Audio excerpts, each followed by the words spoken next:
A report titled Conduct of Lok Sabha Elections 2024, released by the Maharashtra based civil society organization Vote for Democracy on July 22nd, highlighted a significant discrepancy of 4.65 crore votes between initial turnout estimates and final figures. This difference may have benefited the Bharatiya Janata Party-led National Democratic Alliance in 79 seats across 15 states, potentially influencing the outcome in key regions such as Odisha, Maharashtra, West Bengal, Andhra Pradesh, Karnataka, Chhattisgarh, and Rajasthan. The report's findings have raised concerns about the integrity of the electoral process, with the Congress party calling for clarification from the Election Commission to restore public trust in the democratic system.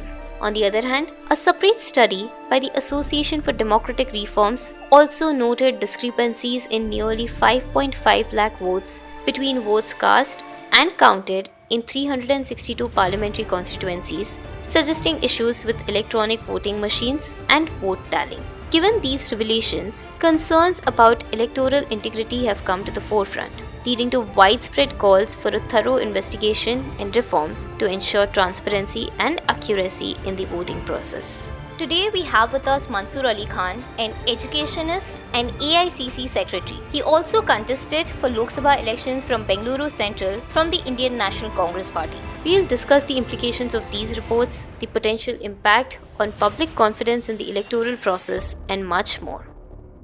Thank you so much, sir, for joining us for this interview, firstly. And I firstly want to ask you, what's your reaction to the report that was published by Vote for Democracy? What do you have to say about the allegations that are there? See, first of all, the report from Vote for Democracy is a very serious concern. See, even when the elections were going on, or in the run-up to the elections, what was happening, the changes in the election commission, and then always there were apprehensions and apprehensions about the fairness of the electoral system, what's happening with the elections, and then during the process of the elections, and after the polling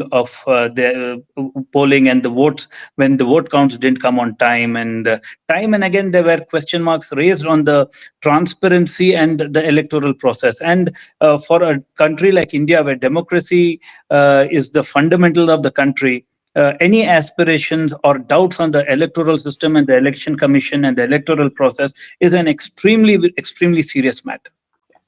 So, what do you believe? What impact do you believe they have had on the election results?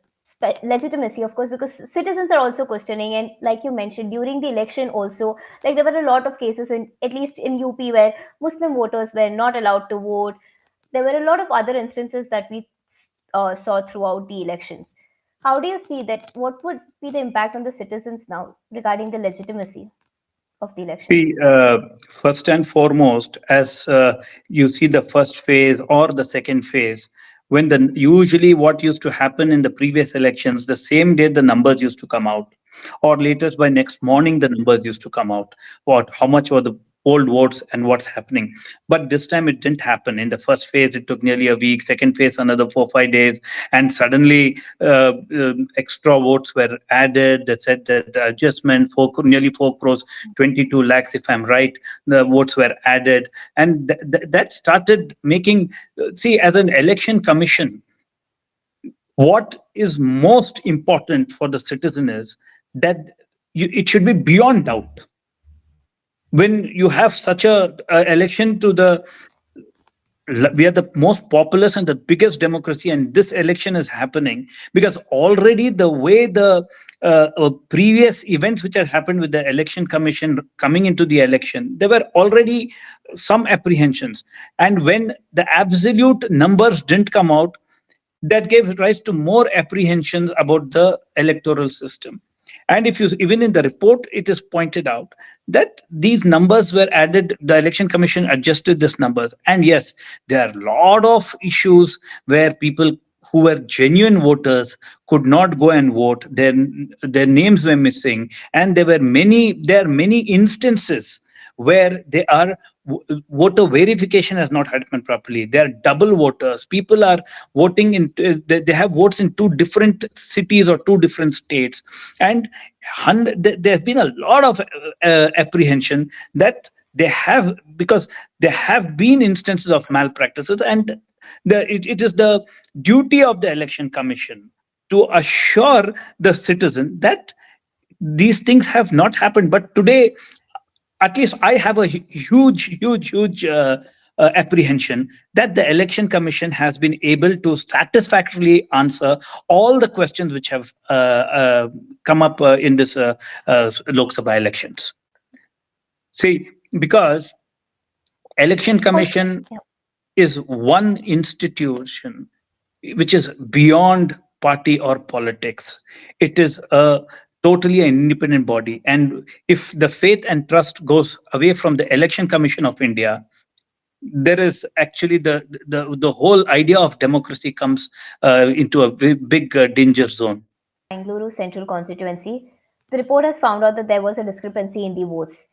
And even when after the elections, you had mentioned that in Mahadevapura and Congress was a fact-finding committee was supposed to be happening in the Congress. What do you have to say about that? Did anything come up in the fact-finding committee that also resonates to what the report said? See, as far as Bangalore Central is concerned, the Congress party is doing its own fact finding, what went wrong with the election, what happened. But as the report says, I don't rule out malpractice happening in the Bangalore Central constituency.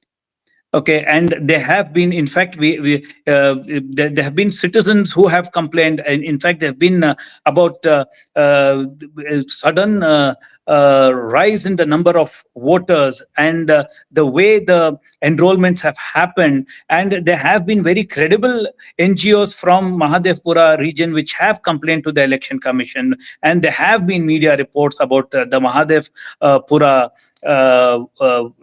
how there has been a unusual spike in the number of voter enrollments, because it is out of the ordinary that the spike and enrollments can be at such large numbers. And if they were, when the apprehensions were already raised by these organizations, it is the duty of the election commission to have given clarification, and over a period of time you will know. But I don't rule out electoral malpractices happening in Mahadevpura region at all. And do you think this would have affected the voter confidence and turnout in Bengaluru Central? See, definitely it will. Definitely, it would have affected the voter turnout, and also the voting pattern. This would have affected, because it was a very closely fought election, and this would have had an impact on the final result as well. All the stakeholders of the report and others, even ADR, had asked for independent inquiry regarding the whole election commission. Do you expect that it might happen? I hope it happens, but I hope and expect it happens, because this is not just only about this Lok Sabha election. This has got to do with our democratic process. This has got to do with our country. This has got to do with the confidence of the voters. What good is any electoral process where there are question marks and there is no transparency? Okay, and it is the right of the people of India. If there is nothing wrong, it's well and good. Then you have nothing to fear. But if even 1% of people, or even one person has a doubt in an electoral process, the whole system fails. You have to, at least I would hope and pray that there would be an inquiry into this, because it is how you are having nearly a 7% vote addition to the total votes. You are adding 4.22 crore votes. How can you say, yes, you may have a few discrepancies, you may have, but this is a large scale addition of votes, and affecting nearly 80 odd constituencies in the country, and this is a very serious matter, and I hope there would be an investigation into this. Also, do you think that this report is valid to be taken to Parliament in the ongoing session? Like, because it's very impactful, and ADR also recently revealed in its report that around there was a difference of 6 lakh votes between those recorded by EVMs and those counted or not counted. Do you think See, this will be taken up in the parliament in the ongoing session? it is a very serious issue, and what a parliament is a forum where all these things have to be debated and taken up, and it should be. And when we say about the EVMs and the numbers of EVM and the votes polled and counted is different, it is a serious issue. This is the difference between making a legitimate government and having an illegitimate government. So it makes a difference. It is a very serious matter, and I hope this report is taken in the parliament, debated. See, it is very simple. If there is nothing which is to be doubted, then better have an inquiry and clear the doubt once for all. Because this matter is got to do, it is a very, very serious subject, and I hope that this is taken up in the parliament. So, what specific reforms would you propose to improve the electoral process and enhance the credibility of elections in India? See, at this point of time, with this elections, definitely due to the lack of transparency, the credibility of the election commission also is in question. And the selection process of the commission also has to, the stakeholders have to be taken into confidence, and maybe the people who select the responsible authorities have to, now at the moment we have the prime minister and maybe the law minister and the leader of opposition, and earlier there used to be the chief justice. And I think again we have to get a system where even the chief justice of India is involved, and one or two more stakeholders and all, where it doesn't look like one particular group has been able to prevail. So there has to be absolute transparency and independency. The election commission should be independent, and there should not be any doubt that the nature of the election commission and the independence and the authority of election commission has been compromised. So definitely we have to have reforms, and the way of selection has to be thought over once again, where the people are confident that the election commission of India, which the country has taken pride, is always free, independent, and has its own thinking. Thank you so much, sir. Thank you.